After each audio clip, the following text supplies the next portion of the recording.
Hi everyone, welcome back to my channel Indian lifestyle with Rajni. कैसे हैं आप सब लोग? कमेंट करके जरूर बताना। और आज क्या है, चलो थोड़ी देर बाद बताती हूँ, अभी दूसरी बातें करती हूँ। तो आज मैं बनाने वाली हूँ सबसे पहले लंच में, क्योंकि अभी 2 बज रहे हैं। तो हम लोग अभी मैं बताती हूँ कि जब तविशी आती है तभी लंच करते हैं, वो तो 4 बजे तक आती है। तो मैं बनाऊंगी आज हरे प्याज की सब्जी। तो सिंपल सी बनाती हूँ, तो जैसे मेरी मम्मी बनाती है उसी तरीके से बनाऊंगी। और आप हरी प्याज को और कैसे कैसे यूज करते हैं, तो मैंने तो कुछ लोगों को चाउमीन में भी डालते हुए देखा है वो, और कुछ लोगों को हरी प्याज जो है स्प्रिंग अनियन जिसको बोलते हैं, तो उसको मैंने सैलेड में भी लोगों को खाते हुए देखा है। और किन किन चीजों में हम स्प्रिंग अनियन को यूज कर सकते हैं बताना कमेंट करके। तो जैसे सब्जी बनाऊंगी सिंपल तरीके से फटाफट आपको दिखा दूंगी, तो आप भी ऐसे बनाते हैं बताना जरूर।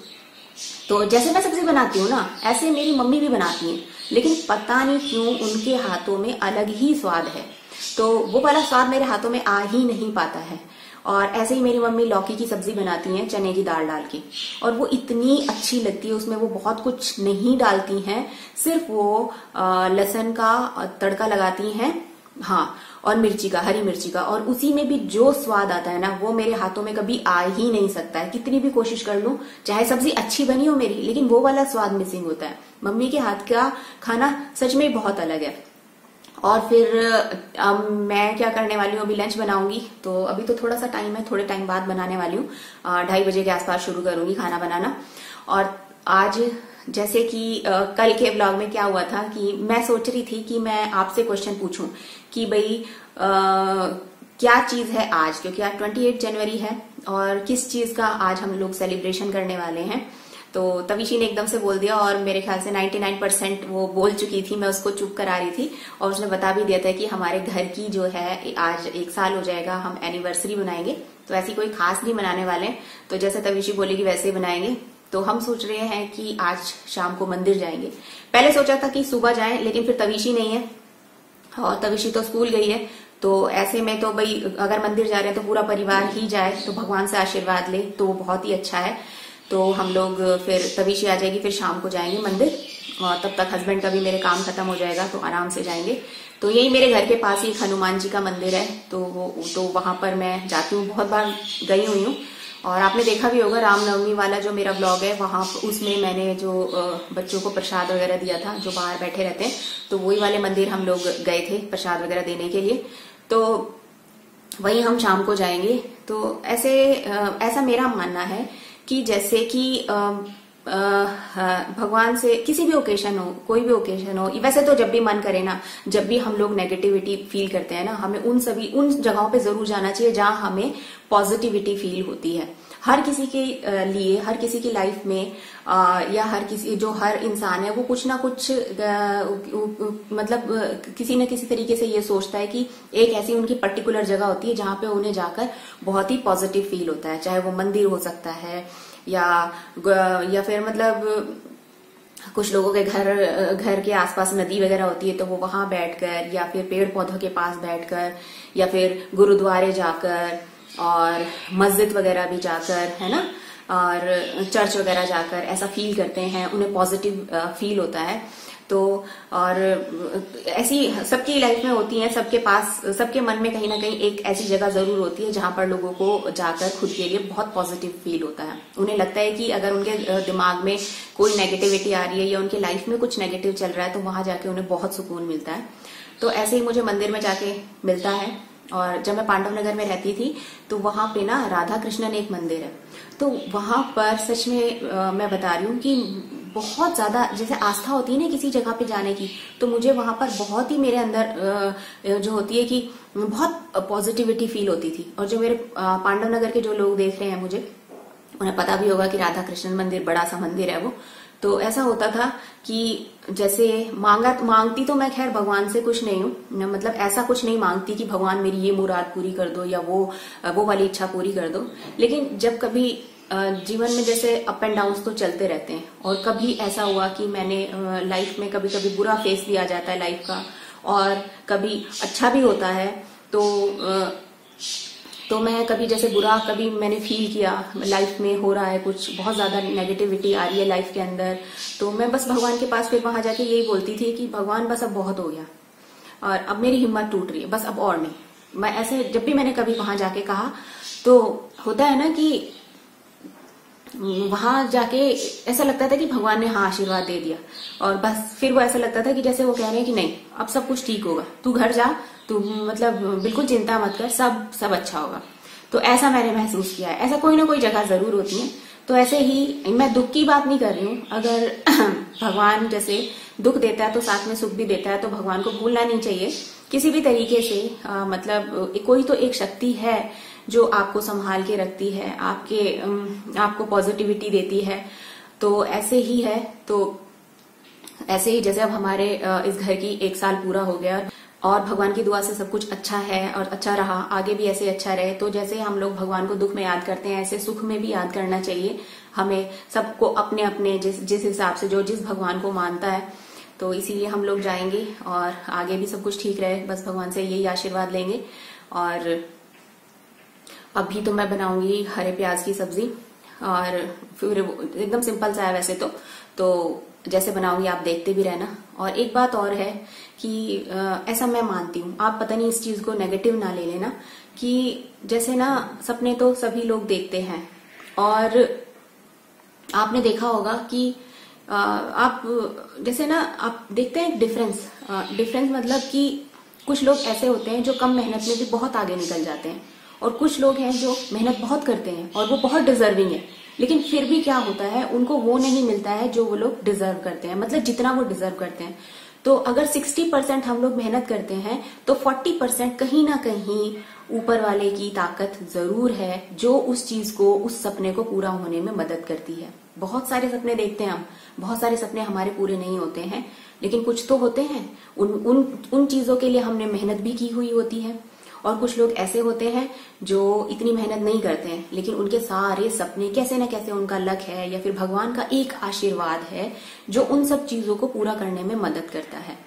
तो इसीलिए भगवान कोई ना कोई ताकत तो है, उसे पॉजिटिव ताकत जो होती है किसी भी रूप में हम मान सकते हैं। कोई तो चीज है जो हमारी जिंदगी को चला रही है, इन सब चीजों को चला रही है। आप सोच रहे होंगे मैं कैसी दादी अम्माओं वाली बातें कर रही हूँ, एकदम किसी साध्वी जैसी, लेकिन ऐसा मैं फील करती हूँ तो मुझे लगा मैं आपके साथ शेयर करूं। अगर आप भी ऐसी बातें महसूस करते हैं, आपको भी ऐसा ही लगता है और आपके लाइफ में भी, या आप भी कोई ना कोई एक आपकी जिंदगी में कोई ऐसी जगह होगी जहां आप जाकर बहुत पॉजिटिव फील करते हैं, मुझे जरूर कमेंट करके बताना कि जैसा मैं सोचती हूँ आप भी ऐसा सोचते हैं क्या। बस अब मैं जाने वाली हूँ, टाइम हो रहा है खाना बनाने के लिए, फिर तविशी आएगी, उसके बाद हम लोग जैसे जाएंगे, उसके बाद जैसे सेलिब्रेशन होगा वो तो तविशी के अकॉर्डिंग है, तो वो हम लोग मैं आपको आगे शेयर करूंगी। तो बस चलिए अभी तो किचन में जाती हूँ, फिर फटाफट खाना बनाती हूँ, फिर वो आ जाएगी, फिर आगे ब्लॉग कंटिन्यू करूंगी। तो बस हरे प्याज की सब्ज़ी जो है उसको बनाने के लिए मैंने पैन के अंदर तेल डाल दिया है और इसके अंदर मैंने ज़ीरा डाल दिया। ज़ीरा ब्राउन हो गया तो इसके अंदर फिर मैंने प्याज डाला। प्याज जब हल्का सा ब्राउन हो जाएगा तो फिर इसके अंदर हींग ऐड कर दूँगी और थोड़ी देर उसको भूनने के बाद फिर इसमें नॉर्मल जो मसाले होते हैं वो ऐड कर दूँगी। जैसे और सब्ज़ियाँ बनाते हैं वैसे इसको बनाती हूँ मैं। तो बहुत ही साधारण सा तरीका है, लेकिन सच में ये जो सब्ज़ी है बहुत अच्छी लगती है मुझे खानी। तो इसमें मैंने हल्दी डाल दी है और मिर्ची भी डाल दी थी इसके अंदर। बस अब मैंने इसके अंदर टमाटर डाल दिया। अब इसको अच्छे से भून लूँगी और थोड़ी देर ढक के रख दूँगी टमाटरों को और मसाले को इसको, ताकि ये जो टमाटर है अच्छे से मसालों के साथ पक जाएँ। तो 1-2 मिनट लगेगा। 1-2 मिनट के लिए मैं इसको ऐसे ही ढक के रख दूँगी, बीच बीच में चलाती भी रहूँगी ताकि चिपक ना जाए टमाटर, नीचे जल ना जाए। तो अब ये टमाटर हैं अच्छे से पक गए हैं। अब इसके अंदर मैं ऐड कर दूँगी हरे प्याज और आलू। ये मैंने छोटे छोटे काटे हुए हैं आलू और हरे प्याज, और जिसको स्प्रिंग अनियन भी बोलते हैं।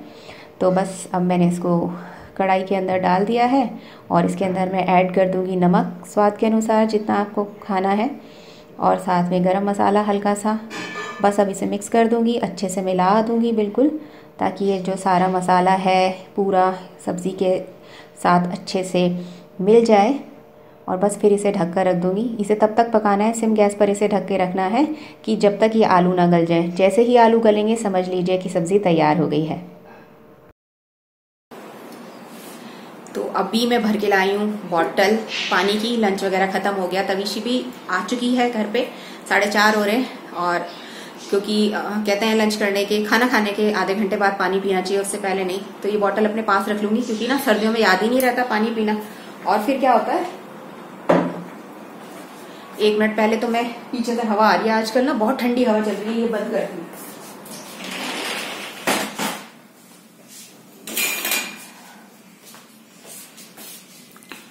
आजकल इतनी शीतलहर चल रही है ना 2 दिन से, बहुत ही ज्यादा, इतनी ठंडी। धूप तो बहुत है लेकिन हवा इतनी ठंडी है ना कि धूप में नहीं बैठा जा रहा। थोड़ी देर सोचा था कि मैं बैठ जाऊं थोड़ा धूप में, लेकिन इतना ठंडा लग रहा था। फिर मैं आ गई अंदर, और अंदर अब थोड़ा सा रेस्ट करूंगी। और मैंने बनाई हुई है पोनी। शायद आप मुझे पहली बार पोनी में देख रहे होंगे, क्योंकि मैं पोनी टेल वगैरह नहीं बनाती हूँ। ज्यादातर बाल मेरे खुले ही रहते हैं, क्योंकि क्या होता है, आदत नहीं रही जब तक मतलब पिछले 2-3 सालों से क्या होता है कि बाल में या तो क्लचर लगा लेती हूँ या फिर मेरे लूज ही मैं छोड़े रखती हूँ। क्योंकि पोनी वगैरह बना के मुझे ऐसा लगता है कि पता नहीं कितना बड़ा वेट मेरे सर पे रखा हुआ है। और अभी भी मैंने ये ऊपर ऐसे बनाई हुई है ना, तो ऐसा लग रहा है पता नहीं कितना भार है जो मेरे सर पे है। तो थोड़ा भारी भारी सा लगता है मुझे अपना सर। तो लेकिन आज मैंने कोशिश की, मैंने कहा नहीं थोड़ी सी लुक चेंज करो। थोड़ा सा हमेशा लूज हेयर होते हैं या फिर क्लचर लगा हुआ होता है, तो मैंने आज थोड़ी सी एक पोनी बनाई है। मेरी नानी थी जो मतलब अब नहीं है, तो वो क्या कहती थी, जैसे शादी से पहले जैसे हम नानी के घर जाते थे तो नानी बोला करती थी कि ना तुम, अरे तूने बाल क्यों खोल रखे हैं, बाल जैसे खोल लिया करते थे हम लोग। कहते थे नहीं तू ना पोनी टेल बना। पोनी टेल बनाने से क्या होता है, मतलब पीछे चोटी बना ले, और चोटी बनाने से क्या होता है, मुंह छोटा लगता है। और तेल भी लगाया कर, बहुत सारा बालों में अच्छे से तेल लगा और फिर पीछे चिपका के फिर बना, मुंह छोटा लगता है और फिर अच्छा लगता है। तो ऐसा बोला करती थी मेरी नानी। तो आज मैंने पोनी बनाई, तो मुझे पोनी बनाते हुए, अपनी पोनी टेल बनाते हुए उन्हीं की याद आ रही थी कि अगर वो होती तो मुझे यही बोलती कि तेरा मुंह आज छोटा लग रहा है। तो चलो मैं रेस्ट करती हूँ, और मन कर रहा है थोड़ा सा बैठ जाऊं और फिर तविशी से भी बातें करूं। फिर आगे हमें मंदिर जाना ही है, तो फिर तब आगे की बातें आगे करेंगे। और अब हम जा रहे हैं मंदिर के लिए। काफी लेट हो गया, 7:30 हो रहे हैं। हम सोच रहे थे थोड़ा जल्दी जाने को, लेकिन हस्बैंड का काम थोड़ा सा लेट खत्म हुआ है। और मैंने ये सर पे डाला हुआ है इसलिए क्योंकि बाहर इतनी ठंडी हवा चल रही है, कानों में लग रही है। तो मैंने, जब हम नीचे उतरे थे ना, तो मैंने तभी सोसाइटी से बाहर आए थे तभी ये सर पे डाल लिया था। तो बस अब मंदिर पहुंच जाएंगे थोड़ी देर में, और फिर लेंगे भगवान जी से आशीर्वाद। मेरा कैमरा बहुत ज्यादा हिल रहा है क्योंकि रास्ता जो है ना बहुत ऊंचा नीचा है। तो बस अभी मंदिर जाने वाले हैं हम, 5-7 मिनट लगेंगे। तो बस अब हम मंदिर आ चुके हैं, और हस्बैंड जो है मेरे वो कैमरे से वीडियो बना रहे हैं। और मैंने सोचा था मंडे है, मैं शिवलिंग पर जल चढ़ा दूंगी, लेकिन काफ़ी लेट हो गया था। तो रात में शिवलिंग पर जल नहीं चढ़ाया जाता है, इसलिए सिर्फ मैं भगवान का आशीर्वाद लेकर आई और जल मैं नहीं चढ़ा पाई। तो जितने भी मंदिर के अंदर देवी देवता हैं, भगवान हैं, सबका मैंने आशीर्वाद लिया, और जो प्रसाद वगैरह था चढ़ाने के लिए वो भी चढ़ाया। तो बहुत अच्छा लगता है ऐसे मंदिर में जाना। तो मैं तो जाती रहती हूँ, जब भी मेरा मन कभी करता है तो मैं तुरंत चली जाती हूँ। मुझे बहुत पॉजिटिविटी फील होती है और बहुत ही ज़्यादा अच्छा लगता है ऐसे जाना। और फिर घर आके हमने केक काटा, क्योंकि 1 साल हो गया था घर में रहते हुए, हमें 1 साल हो चुका है। तो मैं और तविशी काट रहे हैं केक, और हस्बैंड भी हमारे साथ हैं। तो मैंने उन्हें बोला था कि आइए हमारे साथ केक कट करा दीजिए। तो उन्होंने बोला मैं साथ में तो बैठा हुआ हूँ ना, तो फिर सभी का एक साथ होना ऐसे टाइम पे वही सबसे ज़्यादा ज़रूरी है। तो तविशी को खिलाया केक, फिर मैंने हस्बैंड को खिलाया। अभी तो तविशी इंजॉय कर रही है और हंस रही है, किसी कोई जोक उसे याद आ गया तो वो बता रही थी। और अब मैं हस्बैंड को खिलाऊंगी 1 पीस।